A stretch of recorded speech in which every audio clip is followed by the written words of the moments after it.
Jornada sobre el desenvolupament territorial i el mercat laboral valencià. L'encontre entre pactes territorials ha tingut lloc a la Facultat de Geografia i Història de la Universitat de València. En l'esdeveniment s'han tractat temes relacionats amb la caracterització del mercat laboral a escala local-comarcal mitjançant els mapes d'ocupabilitat, que han oferit una radiografia del mercat laboral valencià en clau territorial. També s'aborda la dimensió actual de la mobilitat laboral amb la presentació d'un avanç de l'estudi de 2024 sobre la mobilitat en la Comunitat Valenciana.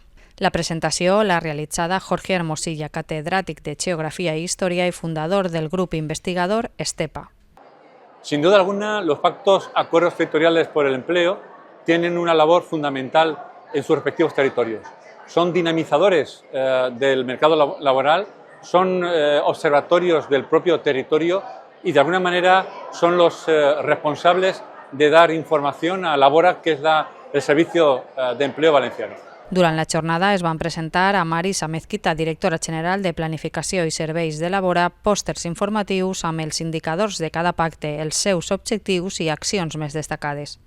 El Pacte Camp de Túria va fer èmfasi en el treball que es realitza en el portal d'ocupació i empresa de la Mancomunitat Camp de Túria referent a la comarca amb més de 500 empreses amb ofertes de treball al territori.